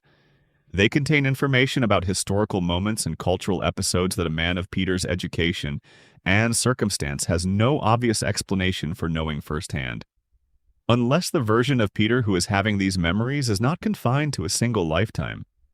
Unless what is claiming to remember is something with access to more than one branch of experience. Unless the voice that says, "This reminds me of when," is speaking from inside a consciousness that has been accumulating material across more lives than any single timeline could account for. In which case, every cutaway is both a joke and a testimony. Entertainment on the surface and underneath the surface, a record of something far stranger than a cartoon about a Rhode Island family was ever supposed to contain. Look through them while they are open. Section 10. The friends and the weight of what they carry for Peter. The four men who meet at the bar occupy a specific kind of emotional real estate in the show's universe. The real estate of uncomplicated male friendship, the kind that looks the same in every episode and does not appear to require maintenance or examination. Peter, Quagmire, Joe, and Cleveland. Four buddies at a table. Simple. But the theory about these friendships holds that the surface quality of any relationship tells you the least about what it actually is, and that what the friendships between Peter and his three closest companions actually are. When you track who gives and who takes across 25 seasons, is significantly more complicated than the show's comfortable depiction suggests. Cleveland is the friend who provides emotional regulation. He brings calm to Peter's chaos, measured response to Peter's explosiveness, a quality of steadiness that functions as ballast in the specific way only someone with genuine patience and restraint can provide. In the early seasons, this is simply part of Cleveland being Cleveland. A quality of his personality, not a service he is consciously performing. But the theory tracks what happens when Cleveland is gone. When the show sends him to Virginia and begins the Cleveland show, the main show absorbs his absence with remarkable efficiency. The stabilizing function he provided is redistributed almost without comment. You do not redistribute an irreplaceable person's function that efficiently. You redistribute a role. Joe's situation is documented across the show's history with enough consistency that it functions almost as a case study. Joe arrives as the ideal, the thing everyone on Spooner Street initially measures themselves against, the neighbor whose competence and heroism produced genuine admiration in those around him, including Peter, who responds to Joe's arrival with something the show explicitly identifies as jealousy. Peter is threatened by Joe, and then, season by season, Joe is systematically diminished. His disability becomes a punchline. His marriage deteriorates publicly and without resolution. His friend's relationship to him shifts from admiring to patronizing. He becomes, in later seasons, someone who absorbs cruel jokes from Peter at roughly the same frequency, and with the same casual acceptance that Meg absorbs them. The function in the group, receiving diminishment so the diminisher can feel elevated by contrast, is the same. The theory asks whether Peter is aware of this process. Its answer is that he probably is not. That what has happened to Joe across the seasons is the product of Peter's unconscious need, rather than any conscious campaign. Peter could not remain comfortable around someone genuinely, durably better at the things Peter values. His comfort required the gap to close. Since Peter's own capacity was not going to rise, the gap had to close from the other direction. Joe had to come down. The friendship with Quagmire operates differently, and is, in the theory's assessment, the most authentic of Peter's close relationships, precisely because it is least organized around Peter's needs. Quagmire does not need Peter in the way the theory suggests Cleveland needed him. He is not diminished by Peter's proximity the way Joe has been. The balance is less asymmetrical, and this gives their friendship a quality of genuine reciprocity that the others lack. Even Quagmire's most famous moment in the show, the speech about Brian in Season 8, where he catalogs everything wrong with Brian with devastating and accurate fury, contains something that speaks to the theory's concerns. Quagmire's anger at Brian is not abstract. It is personal, and the personal element is what happens to Peter when Brian behaves badly. Quagmire is angry at Brian for making Peter's life harder, for taking advantage of Peter's goodwill, for occupying a central position in Peter's emotional life, and using that position in ways that damage rather than support. Whether or not Quagmire would describe his feeling toward Peter in those terms, whether he has conscious access to it in those terms, the behavior it produces is the behavior of someone who has decided, at some level, that Peter's well-being is worth defending, which is a more specific kind of caring than anything the show normally attributes to Quagmire, and which the theory identifies as the most genuine thing in Peter's social world. 4 men at a bar. The picture looks simple. The theory finds something far more complicated in every corner of it, and having found it, cannot look away. There is one more dimension to this that the theory raises almost as an afterthought, but that carries unusual weight when you let it settle. The friendship between these 4 men has operated across 25 years in a world that consistently excuses Peter from consequences. Peter breaks things and the things get fixed. Peter harms people and those people forgive him or forget. Peter does things that should result in loss. The loss of friendship, the loss of marriage, the loss of the relationships that the show has depicted as central to his life. And those losses never materialize. The friendships absorb everything. What it means to be Peter Griffin's friend in this universe is to absorb what Peter generates and return to the table the following week and sit down as if nothing happened. Cleveland did this. Joe does this. Quagmire does this. And the theory notes that none of them were asked to do this, none of them agreed to do this, none of them appear to have any particular recourse if they decide they do not want to do this. The gravitational field of Peter's needs simply operates, and the people in proximity to it arrange themselves around it. And the arrangement has a name, friendship, that obscures rather than describes what is actually taking place. Whether there is anything in Peter that knows this and carries the knowledge quietly, or whether the knowing exists somewhere below the level of Peter's accessible consciousness, the theory cannot determine. It only notes the shape of the arrangement and leaves the ethical weight of it with the person doing the noticing. Joe Swanson deserves particular attention here, because Joe's arc across the show's entire history is the most compressed and most visible version of what the theory identifies in the friend group collectively. When Joe was introduced in the show's first season, in an episode where Peter becomes envious of his new neighbor's athletic achievements, despite Joe's use of a wheelchair, the character arrived as someone the neighborhood admired. He was capable, confident, and commanding, in a way that made Peter feel initially like the lesser person in the comparison. Peter was jealous of Joe.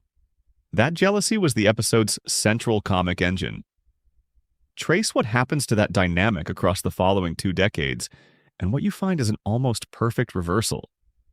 The man everyone looked up to becomes, season by season, the person everyone looks past. His disability shifts from being one element of a fully realized character to being the primary site of the humor directed at him. His marriage to Bonnie deteriorates in ways the show depicts without ever fully reckoning with. His professional achievements, which once defined him and made him a figure of genuine respect within the neighborhood, become less prominent than the jokes made at his expense. By the middle seasons, Joe's function in the friend group has become something structurally very similar to what the theory identifies in Meg's household function, absorbing a specific category of the group's communal energy so that the group does not have to sit with it. Peter, who was once genuinely jealous of Joe's capabilities, no longer needs to manage that jealousy because the Joe who inspired it has been quietly written into a diminished version of himself. The envy resolved itself not through Peter's growth, but through Joe's reduction. And the friend group, which benefited from that resolution because it removed attention from their dynamic, continued to sit at the same table and engage in something that is called friendship, and that contains, under the theory's reading, a quietly troubling amount of something else. The theory holds no animosity toward the people in the arrangement. It does not suggest that any of them made deliberate choices to produce this outcome. It only notes what the outcome is and observes that the specific people most diminished by the arrangement are consistently the people who were most vulnerable to diminishment. Joe, whose disability made his status contingent in ways that Peter's was not. Cleveland, who left and was replaced with barely a pause, and in the household proper, Meg, whose position at the bottom of the family hierarchy was established early and maintained with extraordinary consistency across the show's history. What connects all of them, the theory suggests, is proximity to Peter Griffin. Not because Peter is malicious, the theory is clear on this point, but because Peter is the gravitational center of the show's universe, and things that orbit a gravitational center too closely have a tendency, in the physics of narrative, to be shaped by the force they are orbiting rather than by their own nature. Peter pulls toward himself. The people around him arrange themselves accordingly. And the theory asks you to notice what that arrangement costs the people doing the arranging, and to hold that cost in mind the next time you watch four friends sit down at the same table they have been sitting at since 1999. Section 11. What is controlling this town, and why is everyone still there? This theory draws everything that has come before into a single question, and the question is the one that follows naturally from everything we have covered. Why this town? Why these specific people on this specific street? Why does Spooner Street house a baby who may be ancient, a dog aware of his mortality, a girl absorbing the household's entire dysfunction, a man who may not be entirely human, a family whose continuity across timelines cannot be guaranteed, and a man whose interior world may constitute the entire fictional universe of the show? What principle of organization placed this specific collection of variables in proximity to each other in a small Rhode Island town? The show has established that its universe contains God, who has appeared as a character with specific attitudes and a specific relationship to events. It contains Death, who has been outsmarted and who returned diminished and slightly wearied. It contains Heaven and Hell and Purgatory as physically navigable locations. It contains the multiverse as confirmed navigable fact. It contains a baby who accidentally caused the universe to begin. This is not a normal town. This is a place sitting at the center of an enormous cosmological architecture, and the people in it are not ordinary people even when they appear to be. The theory asks whether this configuration is intentional, whether the specific assembly of Stewie and Brian and Meg and Quagmire and Joe and Peter and Lois on this specific street is the product of something that arranged it. What would you arrange it for? The Purgatory reading offers one answer. These specific souls in these specific conditions, because these specific conditions are exactly what each soul's reckoning requires.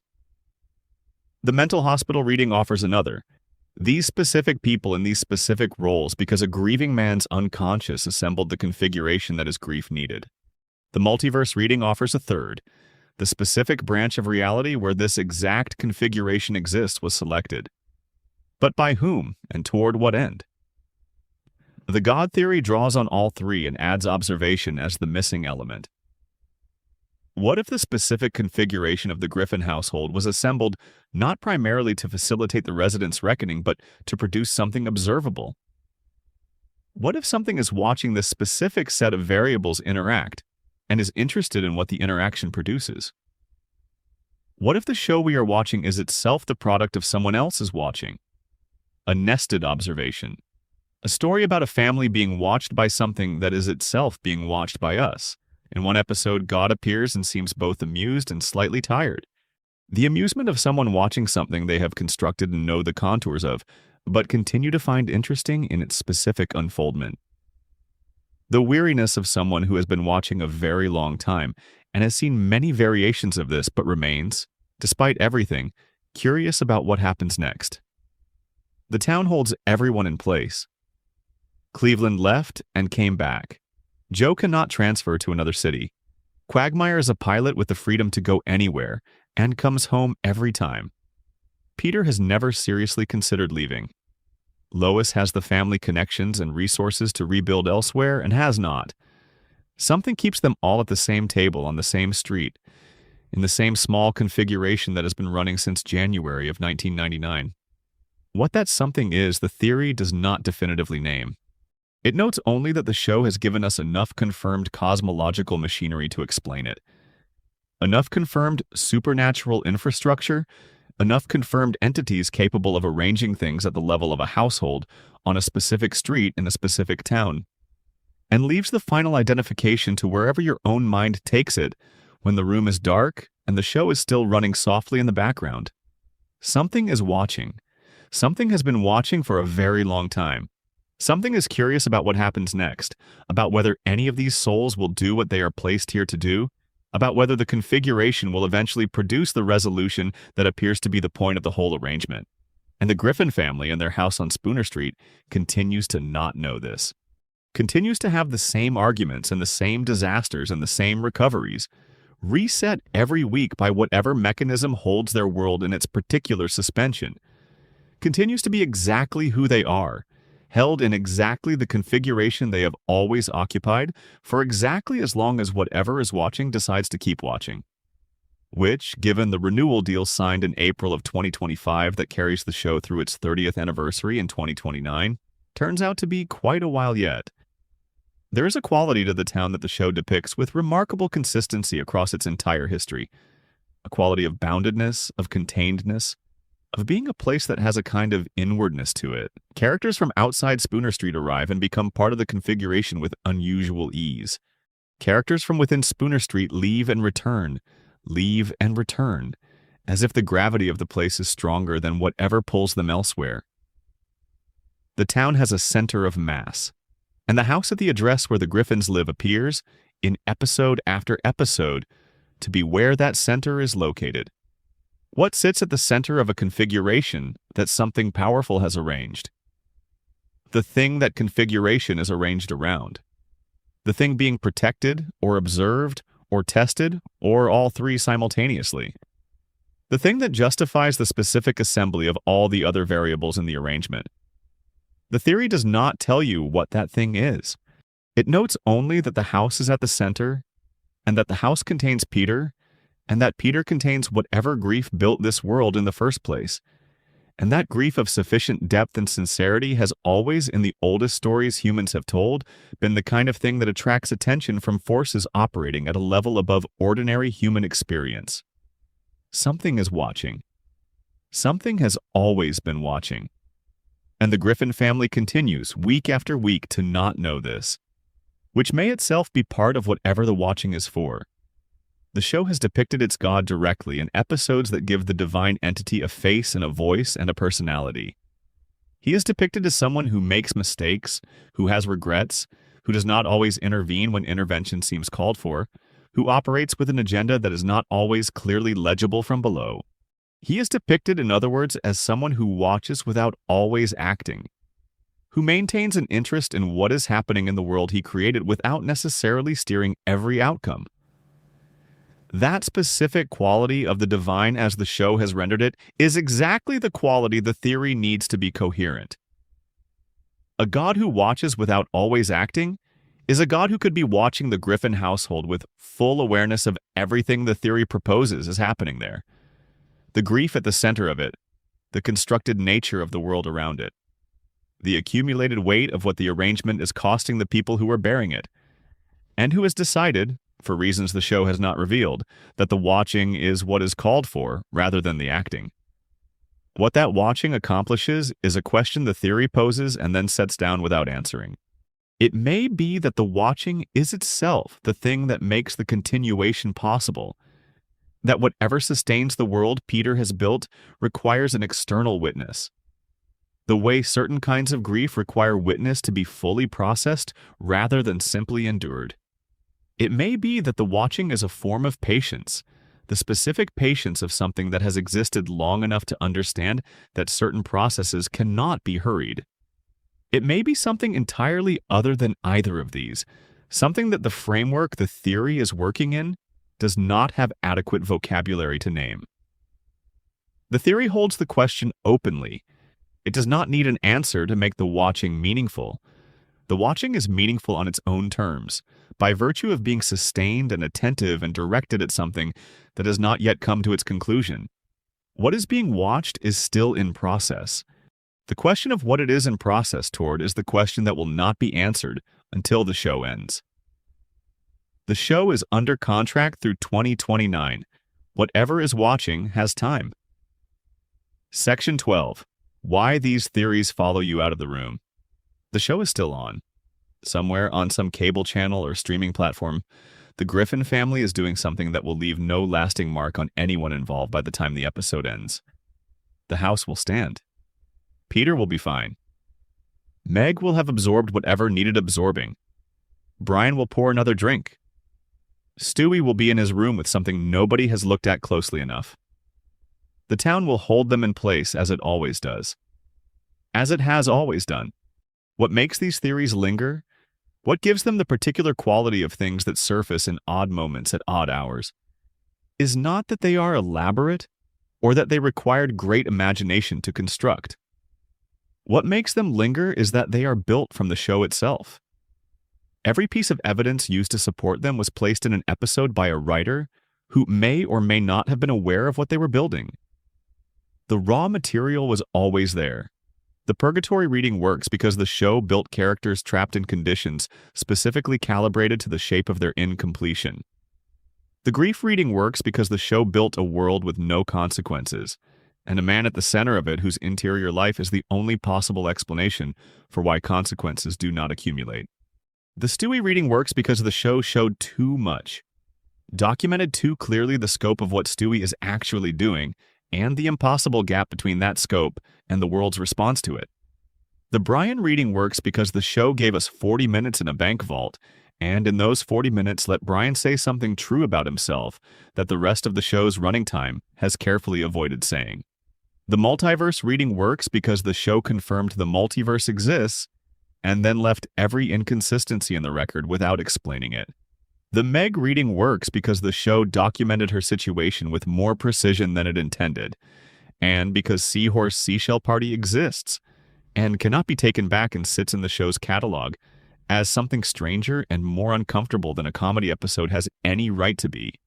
The Quagmire reading works because the show built a character who does not follow the rules that apply to everyone around him, and then offered an explanation. Carrots, so inadequate it functions as a redirect rather than an answer. The cutaway reading works because humans have always known on some level that memory and experience are stranger and more porous than the official story about them acknowledges. The Friends reading works because a long-running show has documented 25 years of who does most of the accommodating in every relationship in Peter's life. And the document is available to anyone who wants to read it carefully. The God reading works because once you accept all the confirmed cosmological infrastructure the show has provided, the idea that something is watching and arranging is not a leap. It is the next logical sentence in the paragraph. And the grief reading. The mental hospital. Peter somewhere with his eyes closed, building a world inside himself that his real world could not contain. That one works because we all know on some level what grief does to a mind that cannot hold what it has been asked to hold. We know that the worlds people construct inside themselves to survive unspeakable loss are real to them. We know that the love that builds those worlds is real.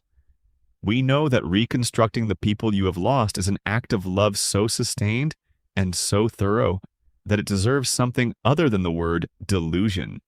The Griffin family in that reading is an act of love. 25 years of it.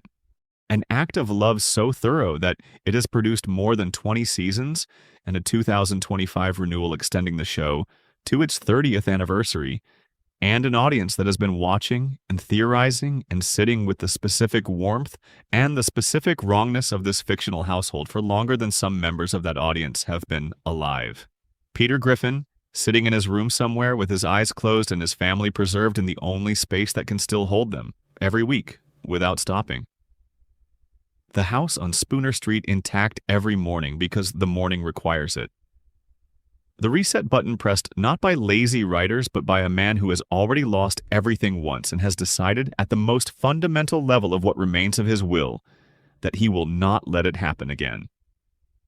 That is the theory that stays with you. That is the one that surfaces when the show is on softly in the background and the room is dark and your breathing has slowed down and the voices are becoming something quieter and more distant. The laugh track fades. The cutaway gags blur into something else. And somewhere underneath the familiar sound of a show you have watched more times than you can count, there is a man sitting very quietly in a room, holding the people he loves in the only place that can still hold them, and refusing with every part of himself that is still capable of refusing to let go. There is something worth noting about all 12 of these theories taken together, about what they collectively reveal about the specific nature of this show as an object in the world. Family Guy has been on the air since January 31st of 1999, which means it has been running as of now for more than 25 years. In that time, it has produced more episodes than most shows ever get to produce. It has survived cancellation twice. It has survived the death of a major character and that character's resurrection. It has survived a writer's strike that disrupted its creative flow for months.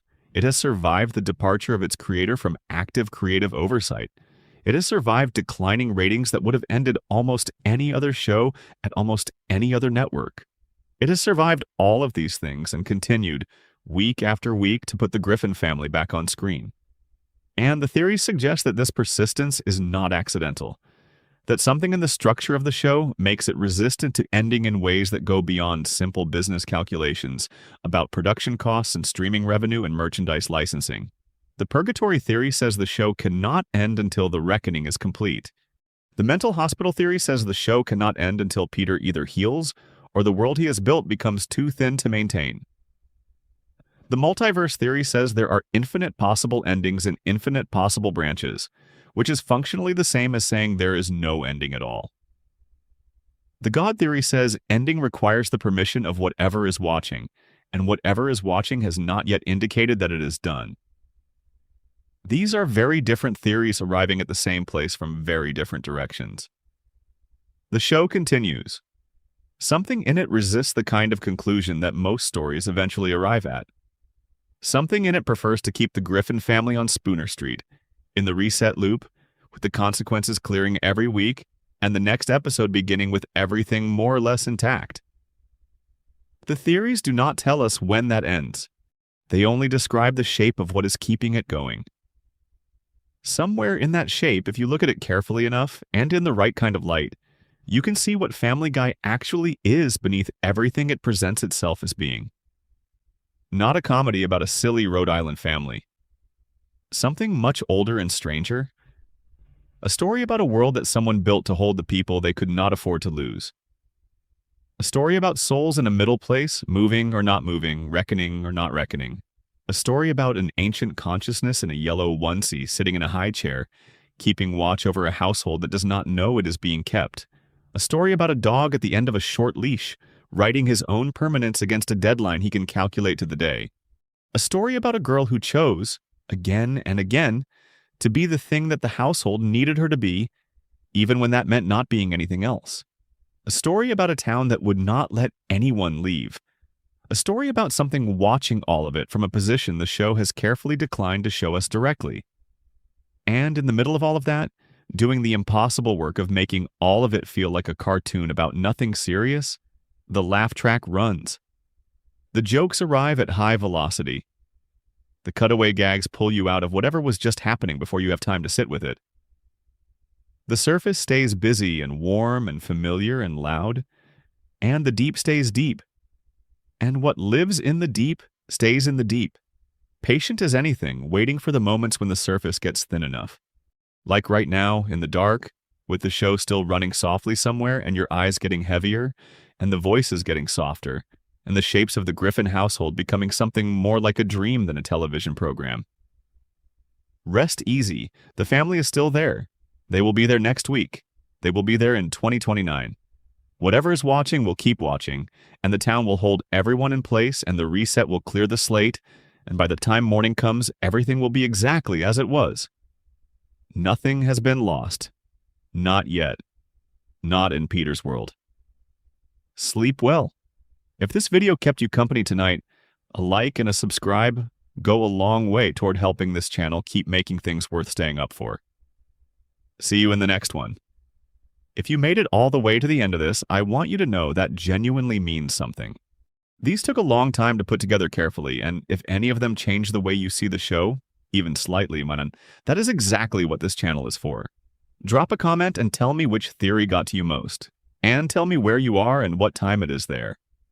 I love knowing where in the world people are when they sit down with this kind of content in the dark. If you haven't subscribed yet, please do. It costs you nothing and it keeps this going. And there is so much more of this kind of thing still to come. Take good care of yourselves. I'll see you in the next one.